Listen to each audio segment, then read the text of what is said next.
بسم اللہ الرحمن الرحیم۔ السلام علیکم معزز طلباء کرام، آپ سب کیسے ہیں؟ آج ہم نور الانوار کے سبق نمبر 425 کو پڑھیں گے۔ آج کے ہمارے سبق کا عنوان ہے چوتھی قسم نفل کا بیان۔ عزیمت کی 4 اقسام میں سے آج ہم چوتھی قسم کو پڑھیں گے جو نفل تھی۔ تو آج کے ہمارے سبق کی عبارت والرابع النفل وهو ما يثاب المرء على فعله ولا يعاقب على ترکه سے شروع ہوتی ہے۔ آئیے سب سے پہلے آج کے سبق کی عبارت پڑھ کے اس کا ترجمہ کرتے ہیں، اس کے بعد اس کی وضاحت کی طرف بڑھتے ہیں۔ مصنف علیہ رحمہ لکھتے ہیں والرابع النفل وهو ما يثاب المرء على فعله ولا يعاقب على تركه عرفه بحكمه اتباعا للسلف وفي ذكر نفي العقاب دون الذم والعتاب تنبيه على أنه لا يدری حال الذم والعتاب۔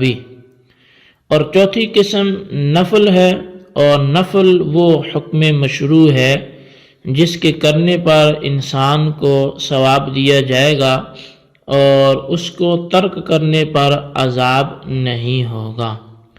مصنف نے سلف کا اتباع کرتے ہوئے نفل کی تعریف اس کے حکم سے کی ہے، اور ذم اور عتاب کو چھوڑ کر عقاب کی نفی کے ذکر میں اس بات پر تنبیہ ہے کہ ذم اور عتاب کا حال معلوم نہیں ہے۔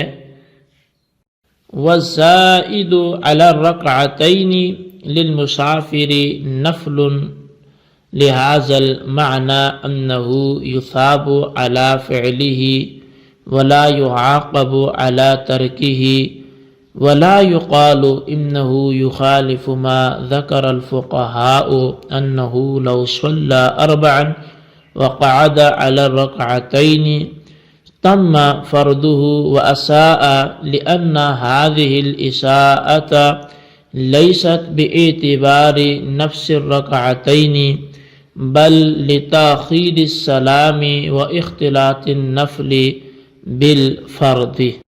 اس معنی کے اعتبار سے مسافر کے لیے 2 رکعتوں سے زائد نفل ہے، یعنی اس کے کرنے پر ثواب ملے گا اور نہ کرنے پر عذاب نہیں ہوگا۔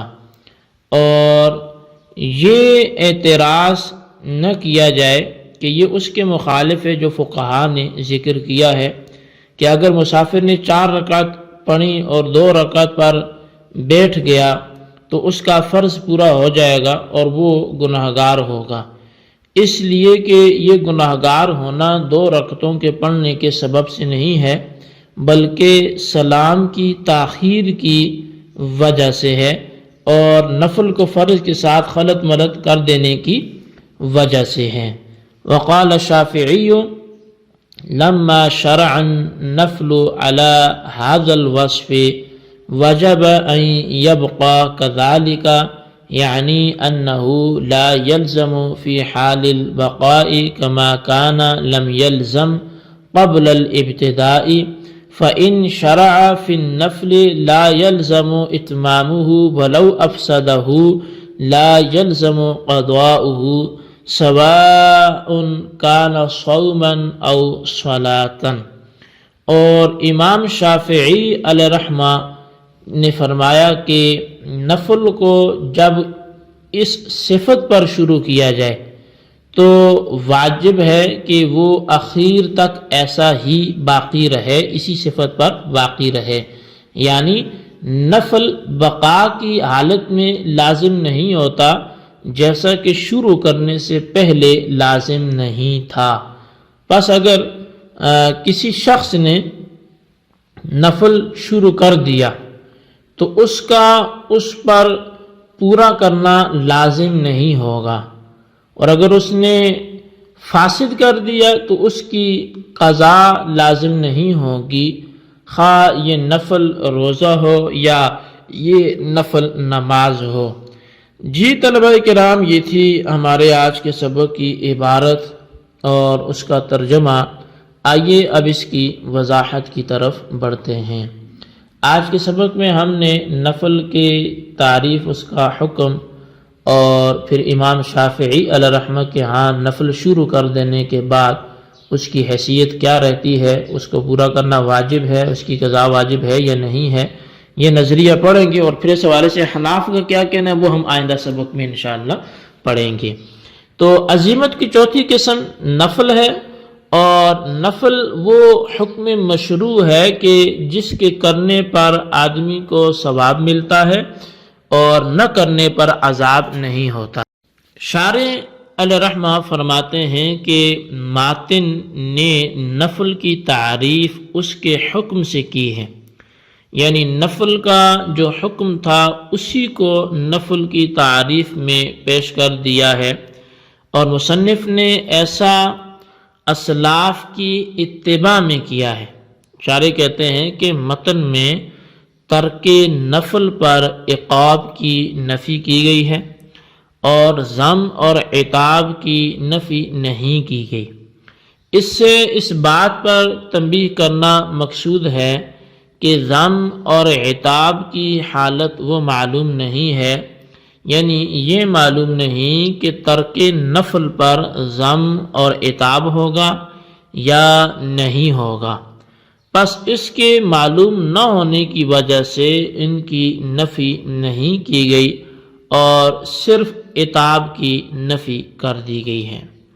مصنف رحمۃ اللہ تعالی علیہ نے فرمایا کہ نفل کی مذکورہ تعریف وہ یہ کہ اس کے کرنے پر ثواب ملے گا اور نہ کرنے پر عذاب نہیں ہوگا، جو آغاز میں ہم نے کی، تو کہا کہ جی نفل کی یہ جو مذکورہ تعریف ہے، اس کی وجہ سے مسافر کا رباعی نماز میں 4 رکعت والی نماز میں 2 رکعت کے بجائے 4 رکعت پڑھنے کی صورت میں 2 رکعت جو ہوں گی وہ نفل شمار ہوں گی، یعنی اگر مسافر نے بجائے 2 رکعت کے 4 رکعت ادا کی، قصر پہ عمل نہ کیا، 4 پڑھنی، تو مذکورہ تعریف کے مطابق 2 رکعت جو ہوں گی وہ نفل ہوں گی۔ اب اگر کوئی یہ اعتراض کر لے کہ 2 رکعت سے زائد کو نفل کہنا یہ فقہا کی ان تمام تصریحات کے خلاف ہے جن میں یہ کہا گیا ہے کہ اگر کوئی مسافر 4 رکعت نماز پڑھے اور 2 رکعت پر قعود کر لے، بیٹھ جائے، قعدہ کرے، اور وہ ایسا کرے گا تو اس کا فرض جو ہے وہ ادا ہو جائے گا، لیکن وہ گناہگار ہوگا۔ گناہگار ہونا اس بات کی علامت ہے کہ یہ 2 رکعت نفل نہیں ہے۔ اگر یہ 2 رکعت نفل ہوتی تو یہ مسافر گناہگار کیوں ہوتا؟